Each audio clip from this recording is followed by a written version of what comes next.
Bom dia a todos os nossos amigos ouvintes do vlogger do Conde Lopes de Villanueva.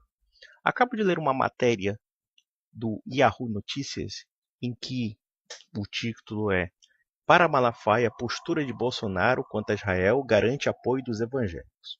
Vou ler a matéria e fazer os seguintes comentários. Silas Malafaia, líder da Igreja Assembleia de Deus Vitória em Cristo, declarou que o presidente eleito Jair Bolsonaro só recebeu apoio eleitoral da comunidade evangélica por conta do seu apoio a Israel. No domingo 30, o pastor afirmou que a promessa feita em campanha pelo presidente de mudar a embaixada de Tel Aviv para Jerusalém foi um ponto positivo do capitão com os eleitores evangélicos. Entre aspas, nosso apoio a Bolsonaro é resultado de lhe apoiar a Israel, afirmou o pastor no encontro com líderes religiosos cristãos. Malafaia disse ainda que Jerusalém é a eterna e indivisível capital de Israel, na presença de Benjamin Netanyahu, primeiro-ministro de Israel que estava presente na reunião. O prefeito do Rio de Janeiro e pastor da Igreja Universal do Reino de Deus, Marcelo Crivella, foi quem iniciou o encontro com o líder israelense. Não temos palavras para descrever o que Israel representa para nós. Rezemos pelo seu país todos os dias. Em resposta, Netanyahu afirmou que Israel é o único país do Oriente Médio seguro para os cristãos. Não temos melhores amigos no mundo do que a comunidade evangélica, e a comunidade evangélica não tem melhor amigo do que Israel, disse o premier.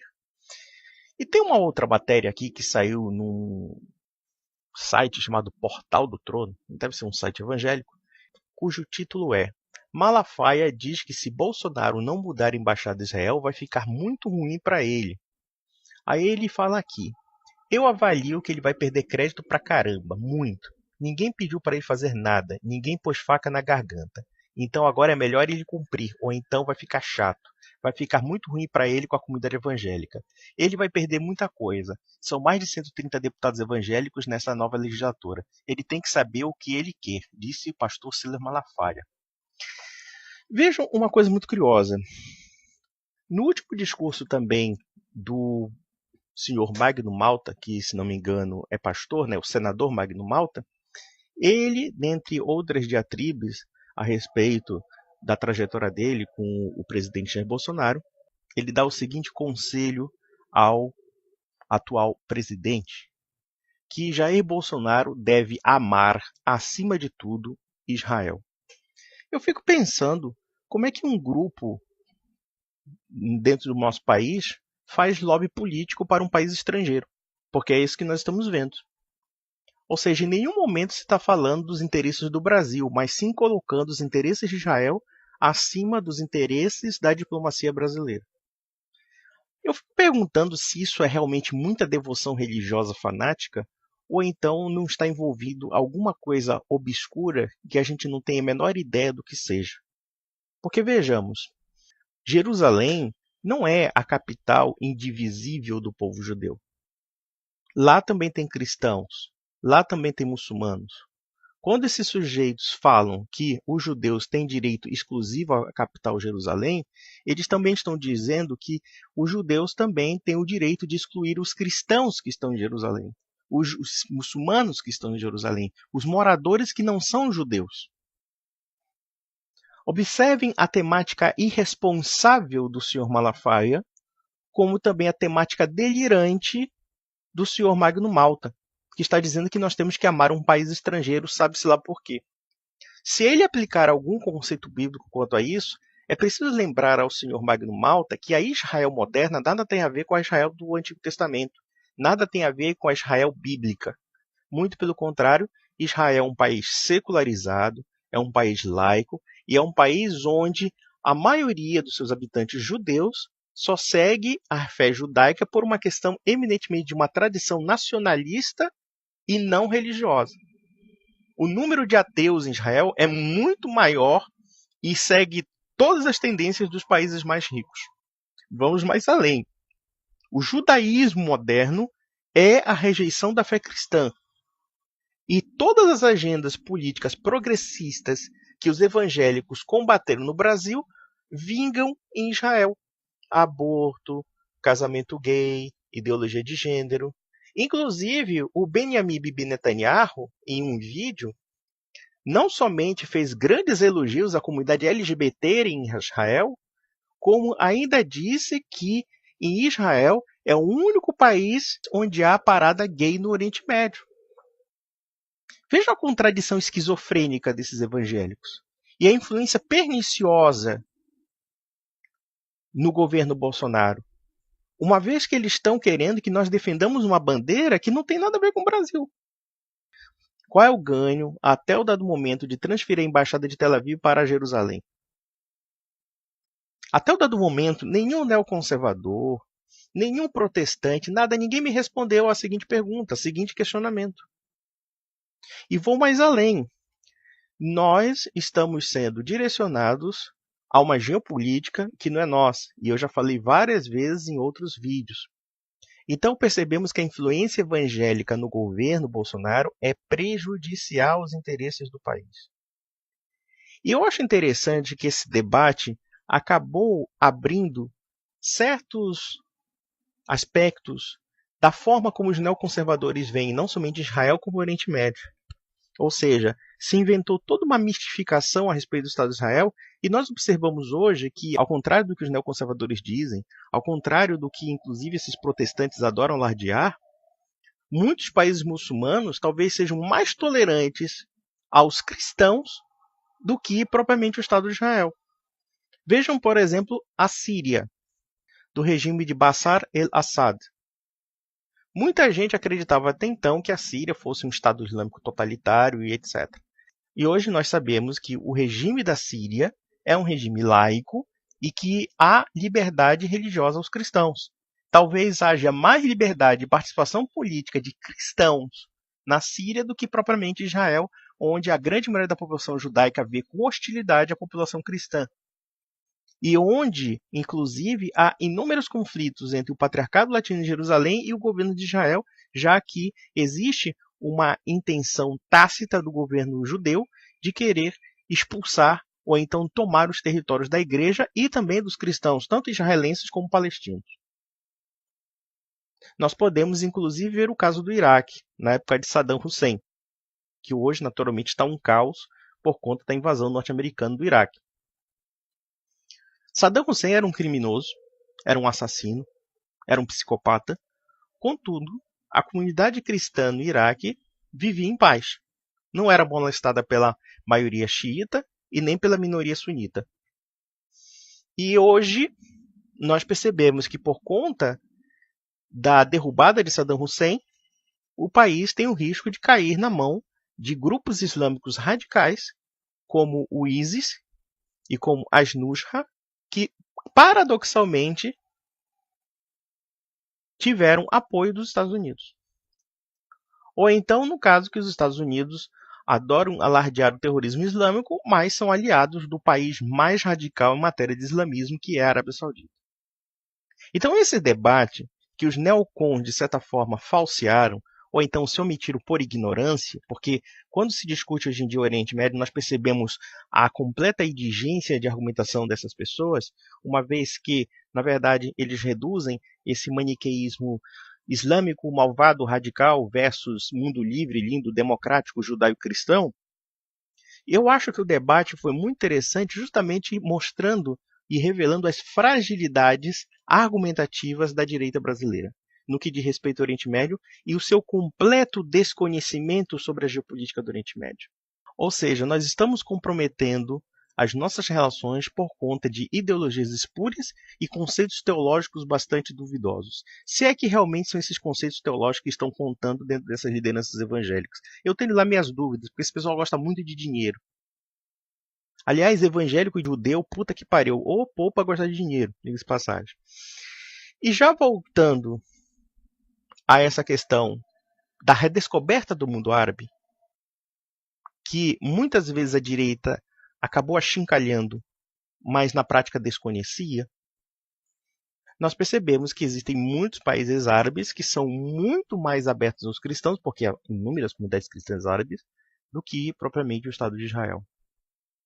Muita gente aqui vai se escandalizar e vai dizer: o Leonardo virou muçulmano, ele virou pró-árabe, ele virou anti-ocidental. Obviamente que eu nunca fui pró-árabe, eu não sou pró-islâmico. Eu só estou falando uma realidade que vocês não conseguem ver por questões ideológicas. Da mesma forma que eu não morro de amores pelo Islã, tampouco morro de amores pelos sionistas. Porque estes também tem uma certa responsabilidade em muitos problemas que hoje estão acontecendo no Oriente Médio. Quando nós observamos, por exemplo, que o Trump, tão idolatrado pela direita brasileira, neste ano mandou US$ 1 bilhão em armas para a Arábia Saudita, ou então quando há inúmeras suspeitas de que ISIS, Al-Nusra e outros grupos terroristas que hoje atuam na Síria foram apoiados pelos Estados Unidos, e é claro, a direita brasileira adora alardear dizendo que isso na verdade não foi o governo americano, mas sim os democratas, né? É como se os Estados Unidos fossem governados por reptilianos, né? Ah, não, mas as elites são globalistas, o povo americano é patriota. Bom, eu fico pensando o seguinte, então o povo americano deve ser muito idiota, porque vota justamente contra os seus próprios interesses. Mas na prática são as elites americanas que de fato decidem, e essas elites americanas são americanas e decidem as políticas americanas.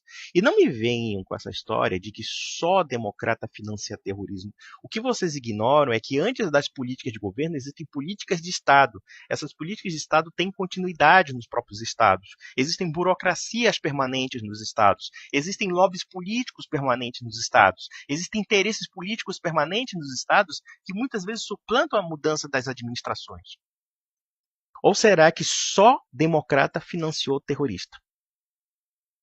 A Al-Qaeda não foi financiada por democrata, foi financiada por republicano. Chama-se Ronald Reagan, o ídolo da direita brasileira nos anos 80, né? O ídolo da direita brasileira. Porque ele era um liberal, conservador e blá blá blá. Sim, esse sujeito aí financiou a Al-Qaeda. E aí? Como o Hamas, que hoje o Hamas é isso e aquilo, é financiado por Israel. E aí, senhor Nelcon? Você vai dizer que foi o quê? Foi o reptiliano, o judeu que financiou essa merda? Não foi o Estado de Israel? Não foi a burocracia? Não foi o Mossad? Não foi todo esse pessoal? Para depois criar uma situação pior para os palestinos? Já que a OLP, a Al-Fatah, que tinha inúmeros problemas, uma instituição corrupta, porém não tão louca como o Hamas, no entanto, os judeus preferiram financiar o lado mais radical. Aí vem esses bestas, aí vem esses safados pastores aí que querem comprometer e até prejudicar o Brasil para defender um Estado estrangeiro, fazer lobby político para um Estado estrangeiro. Eu pergunto para vocês uma coisa, o que difere isso do alardeado Foro de São Paulo, do que a esquerda fazia em favor de Cuba, de Venezuela, etc., ou então da Bolívia? O que isso difere? E vamos mais além. Isso está me cheirando aquilo que ocorre nos Estados Unidos, com o famoso lobby judaico. Eu não creio que haja um lobby judaico no Brasil, mas há um lobby evangélico. E o lobby evangélico norte-americano é aliado do lobby judaico. Inclusive, existem conexões econômicas entre lobby judaico norte-americano e lobby protestante norte-americano, evangélico, neopentecostal, etc. E os pentecostais e neopentecostais brasileiros estão se alinhando a esse lobby americano e esse lobby judaico, de alguma forma. Nem que seja por uma simpatia teológica. Será que esse pessoal é tão estúpido assim de aderir a esse discurso de uma forma tão gratuita assim? Gente como Malafaia, gente como Crivella, gente como Magno Malta. Eu tenho lá minhas dúvidas quanto a isso. Eu acho, e isso tem que ser analisado, que deve estar rolando dinheiro nisso. Tem alguma coisa errada aí. O Brasil está sendo empurrado de uma situação para outra de uma forma radical, sem repensar nos prós e nos contras relacionados a essa guinada de posição. E observem que as relações do Brasil com o mundo árabe também não são totalmente elogiosas. Existem muitas coisas que o PT fez que, no meu entender, são bastante condenáveis, mas não somente o PT, também outros governos. Ó, porque essa guinada pró-árabe também gera problemas. Por exemplo, às vezes o governo brasileiro se omitia de certas atitudes do terrorismo islâmico justamente por conta dessas conexões. O Brasil não precisa dessas conexões. O Brasil pode manter uma relação de uma diplomacia mais neutra, mais imparcial, mais conforme ao direito internacional, relacionando-se tanto com Israel, com os Estados Unidos e o mundo árabe. E eu penso que a solução melhor é que o Brasil, dentro de certas situações, fique abstinente dessas brigas e desses conflitos, colocando-se no âmbito da mais completa neutralidade e, claro, tomando certas posições que eu entender que devem ser corretas dentro de determinadas circunstâncias. Nós não precisamos apoiar terrorismo islâmico, nós não precisamos apoiar a brutalidade de certos regimes árabes, porém, tampouco nós devemos apoiar irrefletidamente as políticas de Israel e Estados Unidos, que também têm sido bastante desastrosas no Oriente Médio. Qualquer testemunho hoje que há a respeito da Síria e que a direita neoconservadora está falseando, eu posso até citar uma pessoa aqui que é jornalista e que hoje é deputada federal, dona Joyce Hasselman, que falou inúmeras besteiras sobre o que acontece na Síria, dizendo que Assad é um sanguinário, que não sei o que Assad era sunita. Meu Deus do céu, Assad não é sunita, Assad é xiita. A comunidade síria é majoritariamente sunita, porém, Assad faz parte de uma minoria islâmica chamada alauíta, que é xiita, ou pelo menos se considera como tal, mesmo que muitos xiitas não considerem os alauítas como membros desse tipo de facção islâmica. E aí essa débil mental veio dizer, não sei o que, atacando, porque essa idiota virou embaixadora extraordinária de Israel e fica pagando um mico, adoidado, junto com os evangélicos, com uma total subserviência. Então, meus amigos, prestem atenção no que está acontecendo, porque é muito estranha essa conexão. É muito estranha essa subserviência. Tem alguma coisa errada nesse tipo de discurso. Magno Malta se despede do Senado dizendo que nós temos que amar acima de tudo Israel? Quer dizer, não é amar o Brasil, não é amar a fé cristã, não, é amar os judeus. Acima de tudo. Amar acima de tudo. Os judeus que no âmbito religioso nos desprezam. Isso não somente no âmbito religioso. Em Israel nos desprezam de todos os sentidos. Claro que eu não vou confundir a comunidade judaica brasileira com a comunidade israelense. São duas coisas diferentes. Apesar do mesmo credo religioso, da mesma origem. Mas tem muito judeu sionista aqui brasileiro, inclusive já tive bate-boca com uns aí, que odeiam o cristianismo e só ficam nessa aliança judaico-cristã, segundo esse papinho neocon, porque é conveniente, porque intramuros eles falam mal da nossa religião e falam mal de nós, nos desprezam, porque eles se acham superiores. Esses sionistas aí são meio nojentinhos, não vão na onda desse povo não. Então, meus amigos, é isso e até a próxima.